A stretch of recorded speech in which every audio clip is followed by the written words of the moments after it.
بسم اللہ الرحمن الرحیم۔ شروع اللہ کے نام سے جو بڑا مہربان اور نہایت رحم کرنے والا ہے۔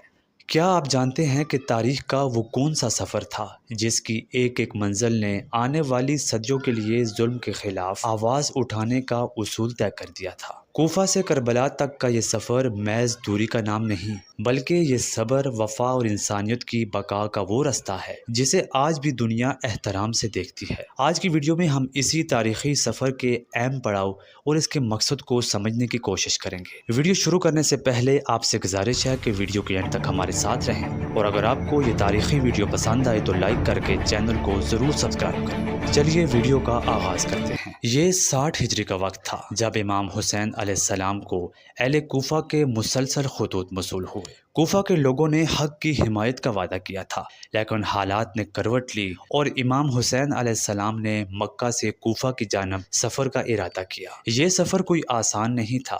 رستے میں ہر موڑ پر خوف اور لالچ کے کئی امتحانات ہوئے۔ کوفہ کے قریب پہنچتے ہی قافلے پر ابن زیاد کی فوج نے راستہ بند کر دیا۔ یہ وہ لمحہ تھا جہاں سے ایک ایسا سفر شروع ہوا جس کا اختتام کربلا کی تپتی ہوئی ریت پر ہونا تھا۔ راستے میں حر بن یزید کی فوج سے آمنا سامنا ہوا، جنہوں نے امام علیہ السلام کے قافلے کو کربلا کے میدان کی طرف موڑنے پر مجبور کر دیا۔ 2 محرم کو امام حسین علیہ السلام اپنے اہل و عیال اور جانثار ساتھیوں کے ساتھ دریائے فرات کے کنارے کربلا کے میدان میں خیمہ زن ہوئے۔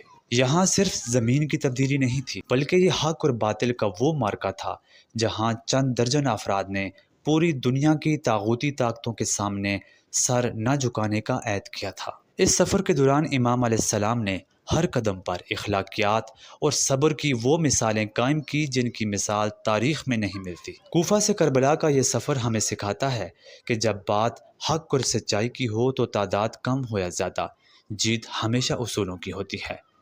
آج کی ویڈیو میں اتنا ہی، ملتے ہیں آپ سے اگلی ویڈیو میں کسی نئے موضوع کے ساتھ۔ تب تک کے لیے اللہ حافظ۔ اگر آپ کو یہ ویڈیو پسند آئے تو لائک کر کے چینل کو ضرور سبسکرائب کریں۔ اللہ تعالی ہم سب کا حامی و ناصر ہو۔